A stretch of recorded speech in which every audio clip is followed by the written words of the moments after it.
only one we're missing is Jill. Okay. Joe Plankus, Here. Doug Holtz, Here. Jill Doyle, Bob Boudre, Yep. and Melissa. Here. And we have Rebecca as a non-voting member. I know she's here. Yeah, Rebecca, Yeah, you're I'm here. okay. Good. Great. Thank you. Just as protocol, if you're going to speak, just say, hey, this is Rebecca, and ask your question or make your comment, whatever, because we've got a number of people online, and we want to make certain that we know where the comment is coming from for record-keeping purposes above all. So next item on the agenda, since we have a quorum, we'll call the meeting to order. Approval of the Redevelopment Commission meeting minutes from April 20th. Are there any changes or corrections to those minutes? If not, I'm open for a motion for approval. And Doug Holtz, motion made. Okay, Doug Holtz, motion to approve the minutes. Do I have a second? Melissa Risk, second. Second by Melissa. All in favor, please signify by saying aye. Aye. Aye. Joe Plankus? Aye. Melissa, Doug? Yep. Aye. And Bob Beaudry? Aye. I heard you back in the background there. I think I'll just read the names and we'll go through it that way, be a little quicker to understand who's voting aye for it. Okay, we've approved the minutes. Next item is the approval of claims. Pretty small list, only a couple for O.W. Crone. Do we have a motion for approving the claims? Hey, Joe. Yes. It's Bob Beaudry. Yes, Bob. Have these already been paid out?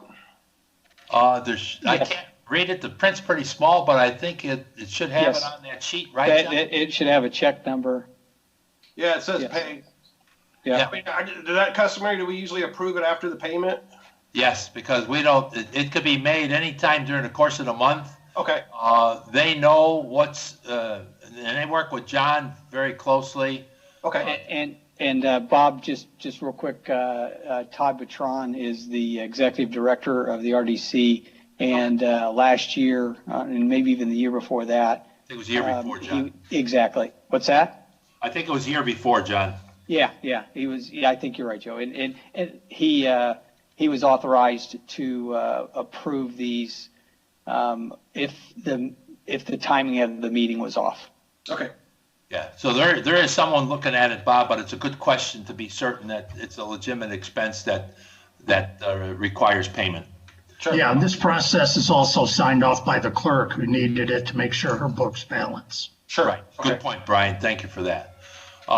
Okay, so again, we have a motion for approval. Doug Holtz, motion made. Okay, motion by Doug. I'll second that motion. All in favor, please signify by saying aye. I'll read your names. Doug Holtz. Aye. Jill Doyle.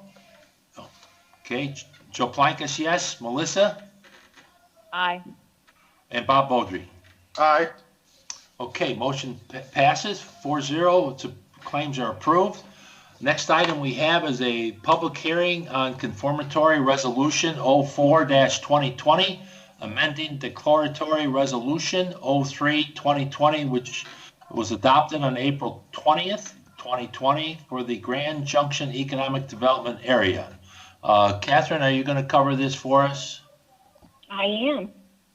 This is Catherine Finello with Creek DeVault, and this confirmatory resolution is the second step in setting up the sub-allocation TIF area for Spring Mill Center. As you remember, we adopted the declaratory resolution on April 20th. Nothing has changed since we adopted that, meaning there are no modifications to the declaratory in this resolution. So this resolution just asks that we take public comment, which the public was provided an opportunity to comment by submitting emails. I haven't heard that any have been submitted or are being submitted at this time. Maybe, I think Kevin is on, could confirm that. But this basically is the final step in creating the sub-allocation TIF area for Spring Mill Center. Okay, Kevin, Todd, do we have any emails on this one? Yeah, this is Kevin Todd, Community Development. No emails have been received to date on this item. All right, so basically I'll call the public hearing in session at 6:05. Since we have no emails and we've not received any since then, as John indicated, emails are eligible to be sent in by residents during the course of the meeting, and we have received none. So I will close the public hearing at 6:06. Does anyone on the commission have any questions for Catherine? None here. Hey, Joe, this is Bob Beaudry. Can you hear me? Yes, go ahead, Bob. Sorry, I know I talked to you and John earlier about some stuff, but I still was wanting some clarification on this breakout on this. So the revenue bond, which is being guaranteed from the developer for the clearing of the land.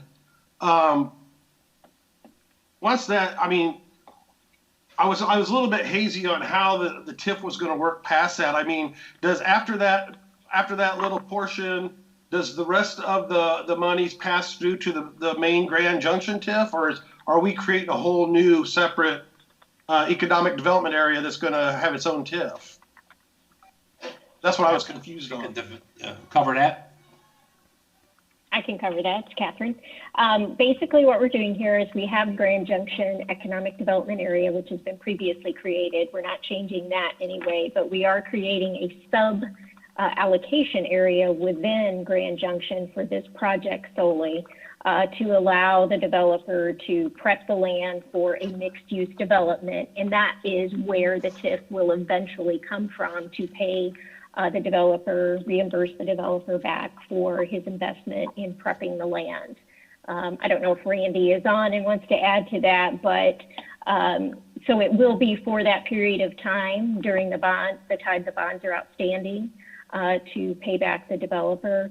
It will be its own TIF area, and the TIF proceeds will be used to repay the developer. After such time as the developer has been repaid, the TIF can be released and used for any TIF expenditures in the Grand Junction Economic Development Area.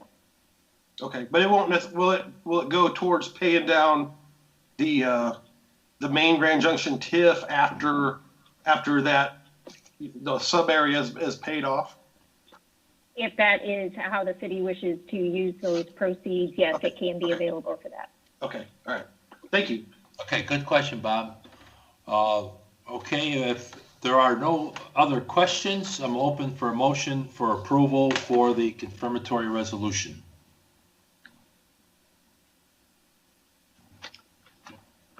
Doug Holtz, motion made. Okay, motion by Doug Holtz. Do I have a second? Second by Jill Doyle. Welcome to the meeting, Jill. Thank you. We have a motion by I've Doug. been hearing it. Good. I knew you'd be on time. Motion by Doug, second by Jill for approval. I'll take a roll call. All in favor of the motion, please signify by saying aye. Doug Holtz, Aye. Jill Doyle, Aye. Melissa Risk, Aye. Bob Beaudry, Aye. Joe Plankus, aye. Motion passes. Next item on the agenda is Resolution 05-2020, pledging tax increment for the Spring Mill Center. Catherine, your turn again. My turn. So this builds upon our last action by pledging the tax increment revenues to the repayment of the bonds, which will be purchased by the developer or the developer's bank. We have to be pledging it for the time that the bonds are outstanding.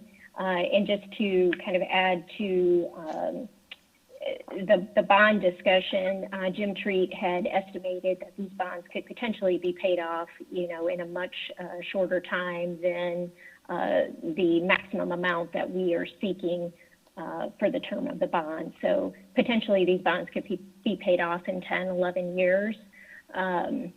And so we do have built-in call features in that bond to allow it to be paid off as quickly as possible, depending on how the TIF revenues come in.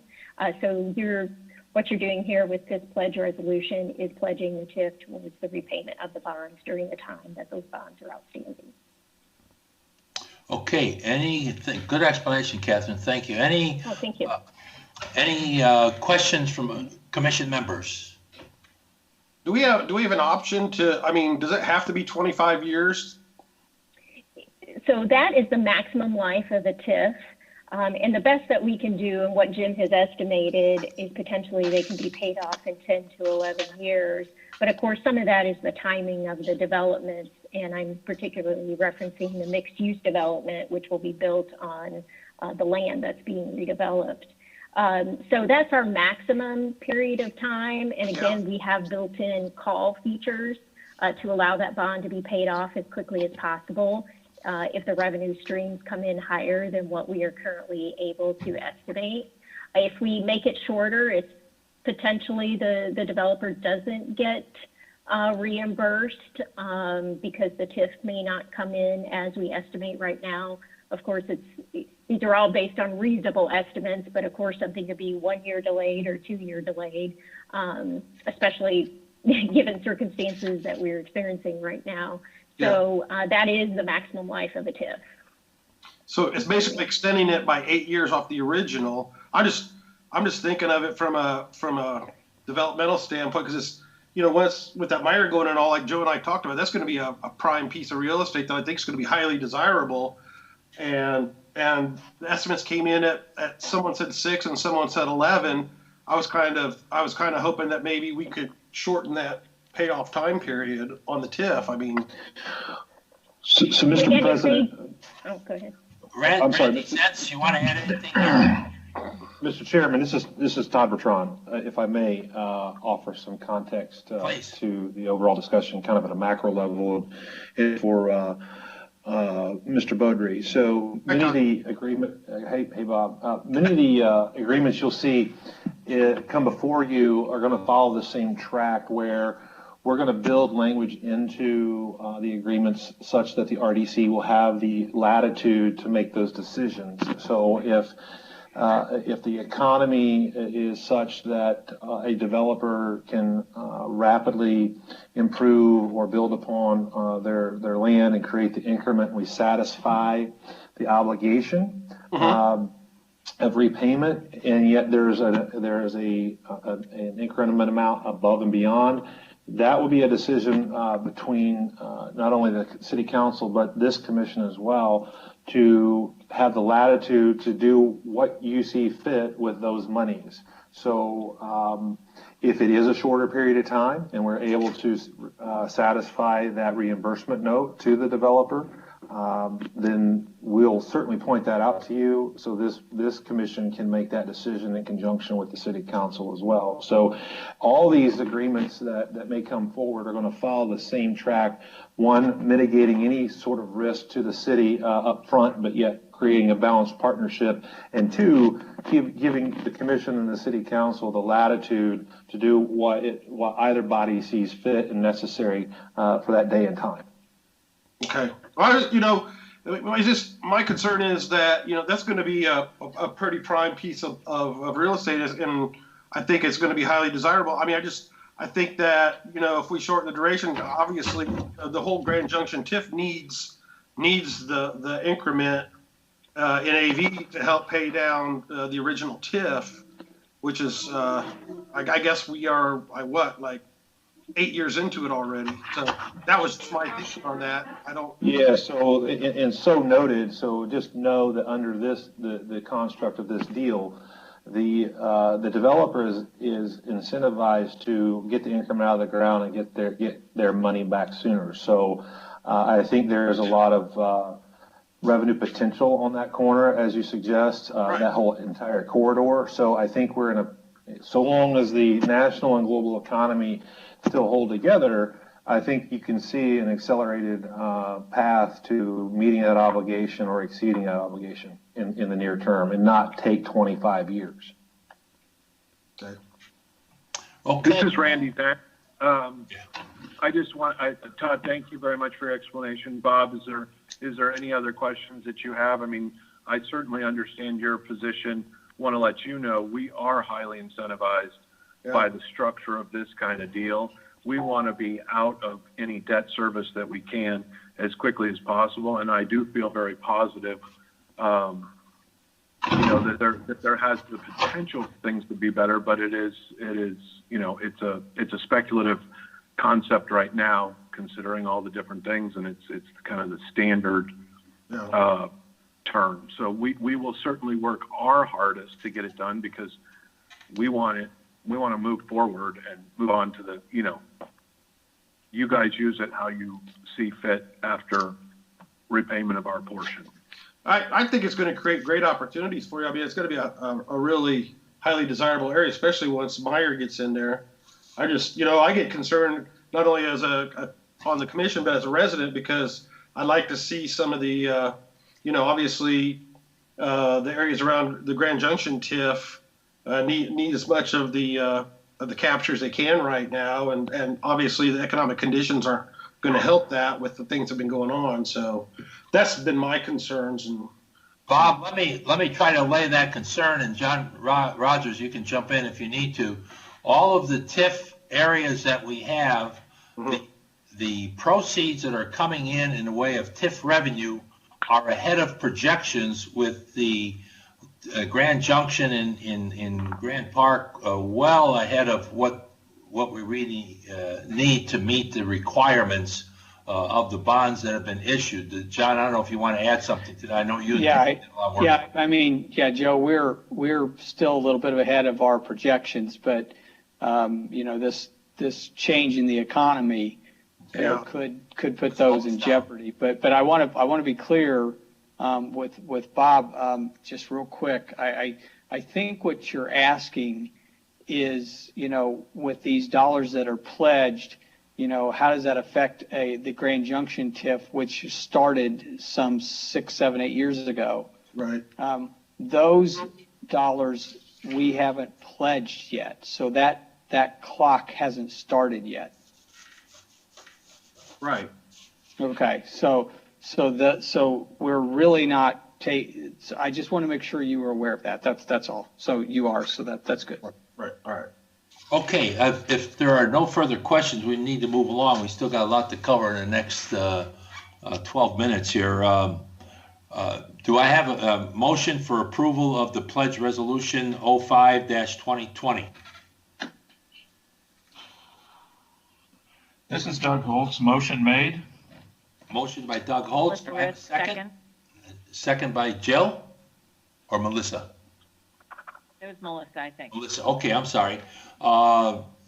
Let's take a vote for approval. All in favor? Doug Holtz? Aye. Jill Doyle? Aye. Melissa Risk? Aye. Bob Beaudry? Aye. Joe Plankus, aye. Motion passes. Next item on the agenda, next 3 items all will be presented by Jeremy Lawler. So Jeremy, it's all yours, bud. Very good. I am having a little trouble seeing the screen, so you may have to tell me which one's which. Right but now, the first one. Yeah, Jeremy, right now I have the Grand Junction Amendment 2. Very good. So I will do my very best to be expedient on this, but I know there's some new members. There was a funding package approved for Grand Junction Plaza by both council and the RDC last year, I believe it was, or late in 2018. After that funding package was $35 million to construct the project. After a lot of research and selection process, we selected Wilhelm Construction as our CMC. The construction manager as constructor. Construction method is what we chose. With reason being is that gives us a guaranteed max price. Meaning once you all approve the ultimate guaranteed max price, it shifts all the risk onto the constructor, which is Wilhelm. So a number of months ago, I brought to you the first GMP, GMP number 1, after our original bid package. We had a number of bids that did not, a number of packages that did not bid. So to give you a reference, there's roughly 32 bid packages for the overall construction project. There were a number that did not bid and a few that we were certainly unhappy with. So I brought to you GMP number 1 for $19.5 million roughly. And at that time, I told you I would bring back additional GMPs until we get to that full build out price. This is GMP number 2, which is just over $24 million. So essentially what it does is, after an extensive planning and value engineering process, it awards 8 more of the construction packages, totaling looks to be about $4.5 or $5 million. So in full disclosure, we will have another round of bidding and those exercises before we get you the final GMP. But what we're doing right now is proposing that you approve an extension of the guaranteed max price up to $24,027,840.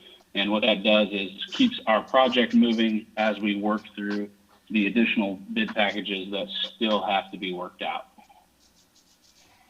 So with that, I will offer any questions. Okay, any questions for Jeremy? Yeah, Jeremy, this is Doug Holtz. Question, are we expanding this project, or are we having trouble getting bidders to bid on the various parts? We are not expanding the project. We're still working within the same $35 million package. What we're doing is 2 things. Yes, we've had some trouble in some of the packages that are very unique getting bidders, and we're continuing to work through that. And then also, once we have packages bid and believe they are affordable, then we'll change inside package draw off. Could you repeat that, Jeremy? The last couple of sentences were distorted. I'm sorry. His audio's not. You all hear okay?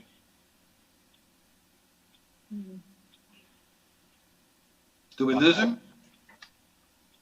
I believe so. Jeremy, are you still there? I'm sorry. You can't hear me. Commissioner Holtz, this is John Hale. This is John Hale. John. I'm gonna pick up where Jeremy left off. Okay. Until he'll probably try and call in. It sounds like he's having some internet issues. Okay. So what Jeremy was saying was that there were some unique packages that we had difficulty getting either someone to bid on them or bids that we felt were competitive.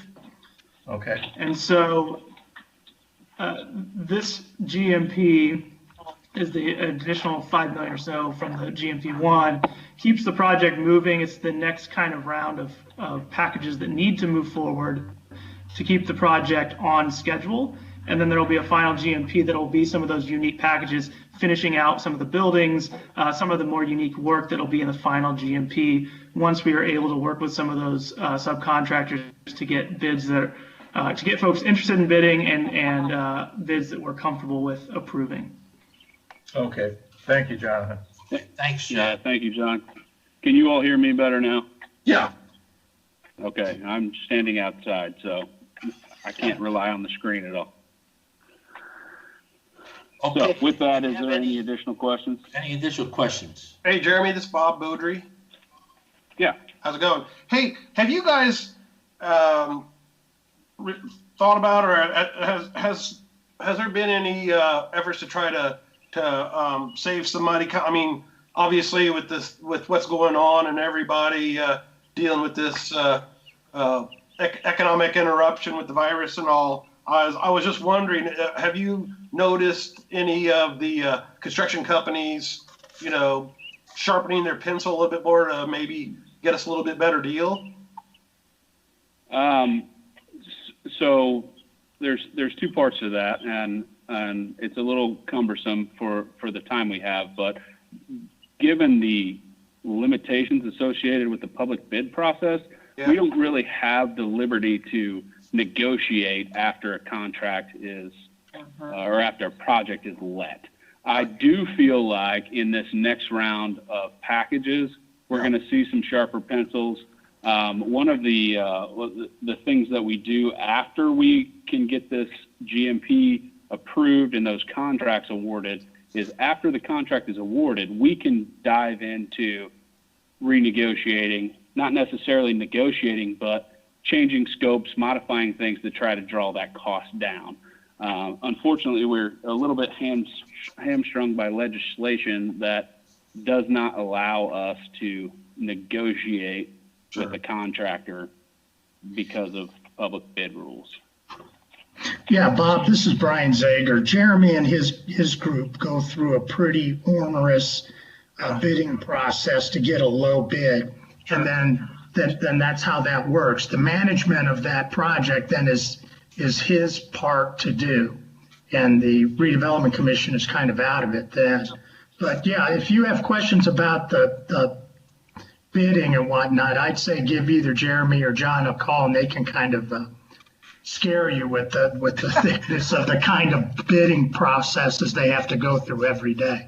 So we still anticipate getting everything we wanted within what was originally budgeted out of the.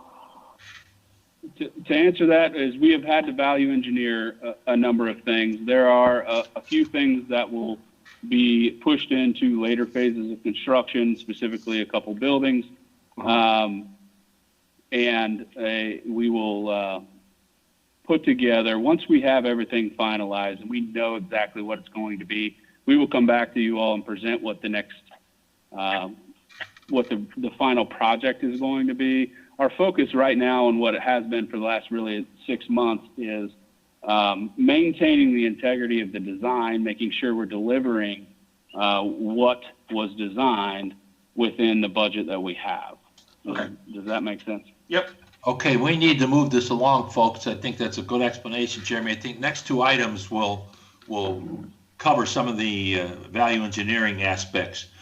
If we have no other questions, then I would look for a motion for approving GMP amendment number 2. I'll make a motion to approve GMP amendment number 2. This is Jill. Okay, motion by Jill Doyle. I have a second. Second, Doug Holtz. Second by Doug Holtz. All in favor, please signify by saying aye. Doug Holtz. Aye. Jill Doyle. Aye. Melissa Risk. Aye. Bob Beaudry. Aye. Joe Plankus, aye. Motion passes. Jeremy, you're up again for the administration contract for Grand Junction Plaza. Very good. I apologize. I don't have the exact number, but I believe it's either $367,000 or $387,000 for construction administration. And what that is when we hire professional services such as engineers and architects, when you're constructing a project like that, they have some oversight of what is being constructed to ensure that it is what they designed. So it's a little bit of a helper for us to make sure that we are getting what we're paying for. This one in particular is FRP, which is the foundation structural people. So they are looking at foundations, piles, things like that. And Ratio, which is the architect of record, that is going to be making sure that the buildings themselves. Keep going, Jeremy. I think Elliot got in trouble. I think so. That the buildings themselves are being delivered the way that they were designed. So this is a typical process required by the professional services and was planned as a part of our overall project costs. Okay, any other questions for Jeremy on this item? It's pretty straightforward. Okay, if not, do I have a motion for approval? Doug Holtz, motion made. Okay, motion by Doug Holtz. Do I have a second? I'll second. This is Jill Doyle. Jill Doyle, second. Motion by Doug, second by Jill Doyle. All in favor, please signify by saying aye. Doug Holtz? Aye. Jill Doyle? Aye. Melissa Risk? Aye. Bob Beaudry? Aye. Joe Plankus, aye. Motion passes. One more item for you, Jeremy. Value engineering contract for Grand Junction Plaza. Very good. Same two consultants, Ratio and FRP. There's a fee of $30,000 to review the value engineering components that we selected. So making sure that the changes to the building facades that we have made, which doesn't change the appearance, but could change the structural integrity, making sure that everything is in line with what we need to be. Okay, seems pretty straightforward. If there are no, are there any questions for Jeremy? Okay, hearing none, I have a motion. Do I have a motion for approval? This is Jill Doyle. I'll make a motion to approve. Okay, motion by Jill Doyle, second. Doug Holtz, second. Doug Holtz, second. All in favor, please signify by saying aye. Doug Holtz? Aye. Jill Doyle? Aye. Melissa Risk? Aye. Bob Beaudry? Aye. Joe Plankus, aye. Motion carries. Okay, last item on the agenda is John Rogers. I'll be requesting bids for 2 pieces of kitchen equipment. The ads will be in the paper starting next week. The proposals will be due on June 9th. This is excess kitchen equipment at the sports campus. Basically, it's 2 commercial chicken fryers. And we're going to put a proposal, as I stated, out on the street, and I should have those bids back on June 9th. I'm asking for the authorization to dispose of those pieces of equipment if we get the at least the minimum bid of $8,000. I have a quick question. Sure. Sorry, I thought Birch Dalton took that stuff over when he took over the food service out there. Didn't he buy the equipment? He did not buy it. This is Zager. He did not buy it. It was part of the fixtures out there, and he was utilizing it. Okay. And we don't have a use for it or a user for it. Right. So John's suggesting just sell it. What do we pay for those? I'm not sure that we I'd have really to paid get for it. I'd have to get you the number that was in the original construction agreement. Yeah, but now part of that, John, was the consideration of the build out of the area. True.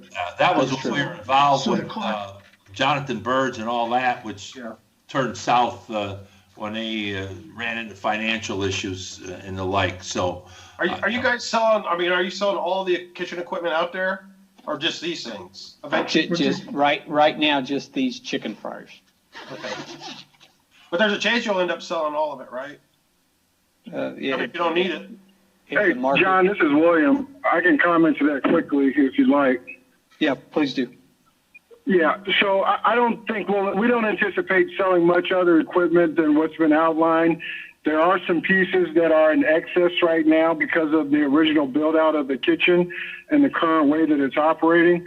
So there could be a few additional pieces in the future that we'd look to get rid of because we're just not utilizing them, but not a significant amount of equipment. It'll still function as a cafeteria.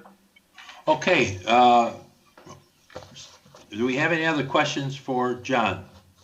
If not, I'm open for a motion for approval for the authorization to dispose of the excess equipment. Doug Holtz, motion made. Okay, motion by Doug Holtz. Do I have a second? Melissa Risk, I'll second. Second by Melissa. All in favor, please signify by saying aye. Doug Holtz? Aye. Jill Doyle? Aye. Melissa Risk? Aye. Bob Beaudry? Aye. Joe Plankus, aye. Motion carries. John or Brian, do we have any additional business to come before the commission? I don't believe so. I do not have any. Okay, seeing that we have no other business, I'll declare the meeting adjourned at 6:35 so we can move on to the EDC meeting. Thank you, everyone, for joining, and appreciate everybody's help with a lot of stuff that we had to cover in the last few days. Thank you for your help. Thank you. Adjourned. Good night. Thank you. Bye.